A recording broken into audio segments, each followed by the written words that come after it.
आप लोगों के बीच में आके मुझे अपनी बात कहने का अवसर मिला। कांग्रेस पार्टी की सरकार ने एक साजिश और षड्यंत्र करके मुझे 10 साल के लिए जेल में भिजवाया था और कसूर मेरा ये था कि मैंने 3210 पढ़े लिखे युवकों को नौकरी देने का काम किया। जिन बच्चों को नौकरी दी उनकी तो तरक्की हो गई और मुझे 10 साल की बजाय 10.5 साल जेल काटना पड़ा। हमारा ये देश कृषि प्रधान देश है। इस देश की अर्थव्यवस्था केवल खेती पर टिकी है। अगर किसान खुशहाल है तो देश मालामाल है और अगर किसान कंगाल है तो देश का बुरा हाल है। धरती में जो चीज पैदा होती है उसी से व्यापार चलता है, उसी से कारखाने चलते हैं, उसी से सरकारें चलती हैं। मुझे दुनिया के 152 मुल्कों में जाने का अवसर मिला है। सैर सपाटा करने नहीं गया था, बल्कि मैं हर मुल्क की राजनीतिक, आर्थिक और सामाजिक परिस्थितियों का अवलोकन करने के लिए गया था। मुझे ये देख करके बहुत प्रसन्नता हुई कि समूचे विश्व के स्तर पर भारतवर्ष एक ऐसा देश है जिसमें 36 बिरादरी के लोग, हिंदू, मुसलमान, सिख, ईसाई, चमार,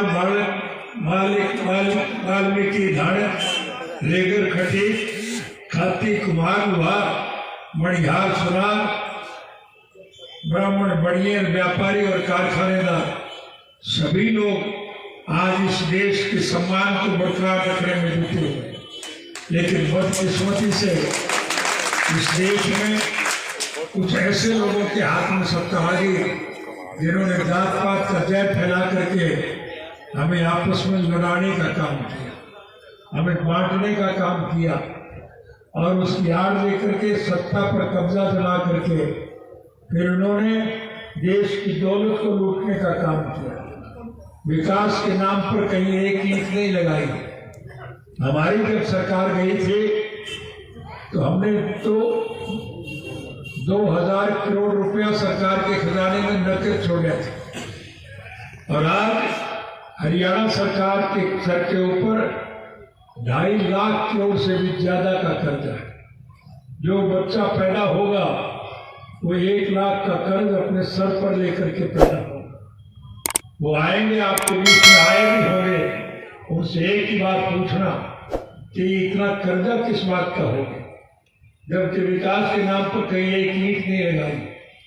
जो सड़कें हमने बनाई थी वो टूट के उसकी मरम्मत नहीं कर पाए। स्कूलों में मास्टर नहीं है, अस्पतालों में दवाई नहीं है, बेड नहीं है, बिजली नहीं है, पानी नहीं है, पीने का पानी भी उपलब्ध नहीं है। आज देश की हालत बहुत दयनीय, तो फिर ये कर्जा किस बात का?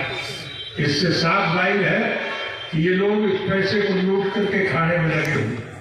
उन्हें देश से प्यार नहीं है, जनता से कोई सरोकार नहीं है, ये तो पैसा लूटने पर लगे हैं और ऐसे कानून बनाते हैं जिससे योजनाबद्ध तरीके से इस देश का पैसा मुट्ठी भर, जो बड़े उद्योगी घराने हैं, ये बिरला, टाटा, डालमिया, अंबानी और अडानी टाइप के जो लोग हैं उनके पास जाता है और उनसे ये सीधा खा रहे हैं। यहाँ देश की हालत हो गई। इसलिए मैं आप सब लोगों से एक निवेदन करने आया। जेल से रिहा होने के बाद मैं सबसे पहले उन लोगों का आभार व्यक्त करने गया जो पिछले 11 महीने से गर्मी सर्दी की परवाह किए बिना, बारिश और झकड़ की परवाह किए बिना, भूखे प्यासे इस देश की सीमाओं पर, दिल्ली के बॉर्डर के ऊपर धरने पर बैठे हुए हैं। उनकी केवल एक ही सोच है कि इन लुटेरों को सबक सिखाया जाए। और मैंने गौर से देखा कि उस सभा में 36 बिरादरी के लोग बैठे, हिंदू, मुसलमान, सिख, ईसाई, क्रिश्चियन, ईसाई, चमार, धानक, वाल्मीकि, रेगर, खटीक, खाती, कुमार, लुहार, मणिहार, सुनार, ब्राह्मण, बड़िये, कारखानदार, व्यापारी सारे के सारे लोग बैठे और इससे जाहिर होता है कि इस देश के हर नागरिक मौजूदा प्रशासन से दुखी है, परेशान है और इस सरकार को बदलने का मन बनाए हुए हैं। तो जब 36 जात के लोग इकट्ठे हैं तो फिर निश्चित रूप से राजनीति में परिवर्तन आएगा। लुटेरे इस देश के राजभाग की सत्ता से इनका छुटकारा किया जाएगा। मेहनतकश लोगों के हाथ में सत्ता आएगी और जब मेहनतकश लोगों के हाथ में सत्ता आएगी तो फिर आपको सारी सुविधाएं मिलेंगी। इसलिए इसकी पहचान आपके इस ऐलनाबाद के चुनाव से होगी। 30 तारीख को आपका वोट पड़ना, एक वोट ज्यादा से ज्यादा संख्या में एक गांव में जाकर के एक व्यक्ति से संपर्क स्थापित करके आप ज्यादा से ज्यादा वोटों से इंडियन नेशनल लोकदल पार्टी के उम्मीदवार को जिताओ। ये उम्मीदवार आपकी मर्जी से चयन किया गया है। हमने अपने तौर पर टिकट नहीं दी थी। आप लोगों ने इकट्ठे होकर के हमें कहा था कि अभय सिंह को ऐलनाबाद के हल्के से इंडियन नेशनल लोकदल पार्टी का उम्मीदवार बनाया गया। हमने आपकी बात को मान लिया। हम आपसे निवेदन करने आया कि आप अपनी बात को निभाने के लिए एक मतदाता से संपर्क करें। हमारा किसी से कोई विरोध नहीं है, हमारा किसी से कोई द्वेष नहीं है। हमारी तो सोच केवल एक है कि हम चौधरी देवीलाल के स्वप्नों को साकार करने के पक्ष हैं। चौधरी देवीलाल जी ने सारी उम्र मेहनतकश कमेले वर्ग के लोगों के अधिकारों की रक्षा के लिए संघर्ष किया था।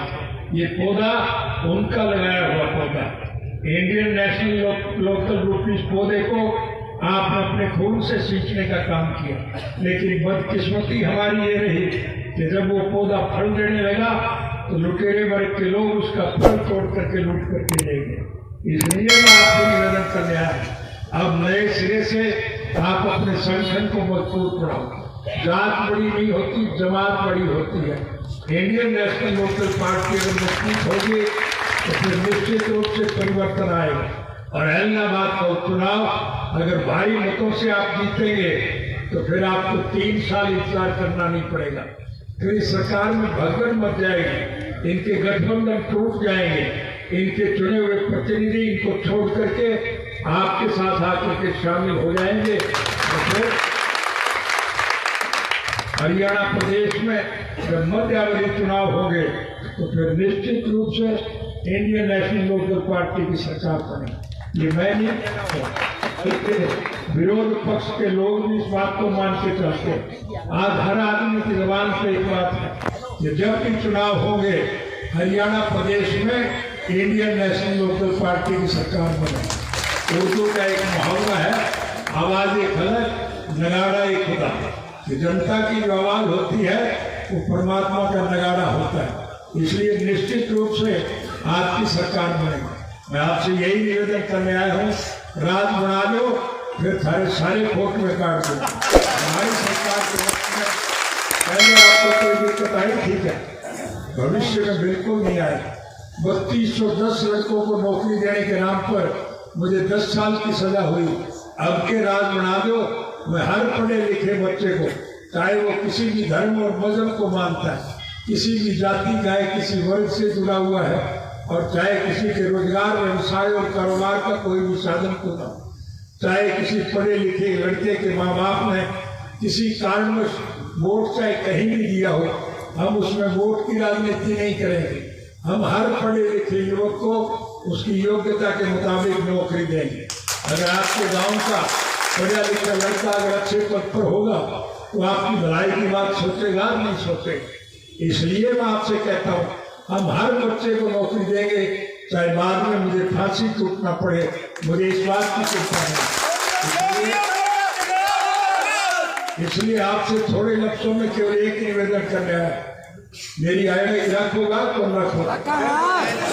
रखोगा तो एक वोट पोल करा दियो, फिर मैं थारा सारा वोट में काट दूंगा, थारे मोद बढ़ा दूंगा और हमेशा वास्ते हर एक प्रकार की सहूलियत मिलेगी।